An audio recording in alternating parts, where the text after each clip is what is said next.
Some time ago, in a previous video, I mentioned acquiring something for the RV. Well, the time has come to make that addition. We picked a supplier in Toronto and decided we would combine our trip down there with a visit to Rogers Centre to see the Blue Jays play. If you've been following along with our videos, you can probably guess what we're going to get. But either way, we are pretty sure you will enjoy the interesting sights and sounds that go along with this latest journey.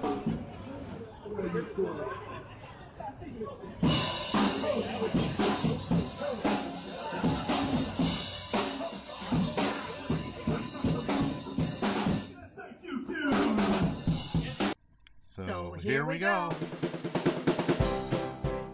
Hi, I'm Kent. And I'm Kat. And we're the Traveling Wildberries. That's right, we're setting up a small solar power system. An inverter, a few AGM batteries, and a solar panel. I was the one who had to work this time on the day that we were set to leave, so Kat spent the day getting things ready at the house. As soon as Ken was done work, we headed out on the road. We decided to take Highway 7 this time instead of the new 416 extension. Just for something different, a bit of a change of scenery. When I put the order in with the person who runs the store, I mentioned to him that we were coming in from out of town and would likely arrive late in the evening. I asked if there was an area we could park for the overnight. He told me the store was in a commercial area with a large well-lit parking lot, which was relatively quiet, so there shouldn't be any problem. The ride went smoothly, and thanks to the GPS, we found the store quite easily. We pulled into the parking lot around 10:30 p.m. After we got the rig ready for the night, we decided to go online to order the Blue Jays tickets for the game tomorrow or the next day. We had decided to wait till we got into Toronto before ordering the tickets, just to be sure everything went okay, and also to be sure that we still felt like taking in the game. We both had had a long day, and we were both fairly tired, so we didn't stay awake for too long. We were up quite early the next morning, so we decided to drive over to the nearest Staples in order to print the Jays tickets. The website said that they needed actual printed tickets and not just an electronic version. As we were leaving the Staples parking lot, we saw these two buildings with moose on the roof. Sorry, the pics are blurry, but we didn't expect to see things like this on the roof, so we took the pics in a bit of a hurry as we were driving past. By the time we got back to the store, they were just opening up.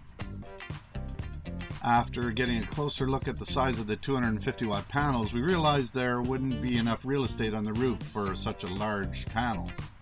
So we decided on the 100-watt panel instead, and just one battery for now. That allows us enough room for one more 100-watt panel, and likely another AGM battery later on when we get the finances together. After loading everything into the RV, we packed up and headed for downtown Toronto to check out a few potential parking spots we had scouted previously on Google Maps. The first spot had signs that say, "No standing." We don't have such signs in Ottawa, or at least I've never seen any, so I had to find out what that meant. Turns out, no standing means that you cannot have your car there no matter what, i.e., it doesn't matter if you're in the car or waiting for someone or anything like that. The other two parking areas I found on Google turned out, as expected, not to be very easily attained without a long wait and/or some lucky timing. This area here is only about a 15-minute walk from the CN Tower and the Rogers Centre, so if the weather is decent, it's a great spot. It's also decently priced as well. We ended up in a paid parking lot in the same area for 2 evenings at a combined average cost of $20 per night. That's in after 6 p.m. and out before 6 a.m. Not bad at all, considering it's practically downtown Toronto. Pretty good. It was raining when we got to the parking spot sometime around 12:30 in the afternoon, and the baseball game wasn't until 7, so we sat around just chilling in the RV. This spot was right on the waterfront across from the Toronto Island Airport, so we basically ended up watching sailboats float past as airplanes were taking off and landing in the same view out the window. Kat had a little nap as I sat around watching TV and scouting Google Maps for places to go and things to see. As 7 p.m. was approaching, it stopped raining, so we got ourselves together and headed for the Rogers Centre. We found our way into downtown, settled into our seats, and watched the game. Go Jays, go! We ended up chatting with this fella and his wife who were sitting beside us. Nice folks, interesting chat. After the game, we headed back to the RV. We actually stopped in the park for a few minutes just to have a look around. The next morning we got on the road quite early in order to avoid the much higher price for the day parking. We ended up at a mall not too far away for most of the day.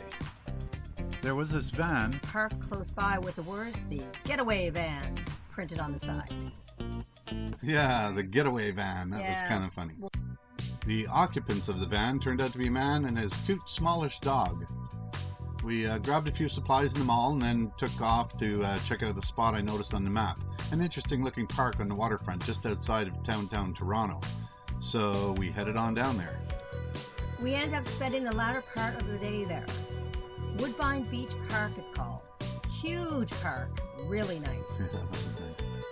Turns out it's one of the largest beaches in Toronto, and it features a boardwalk, indoor, outdoor showers, several dozen volleyball courts, 2 huge swimming pools, which were closed as we were there off season.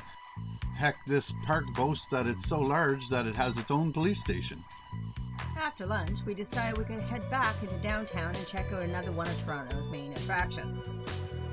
And that's pretty much it. We decided to continue this interesting adventure in the next exciting video.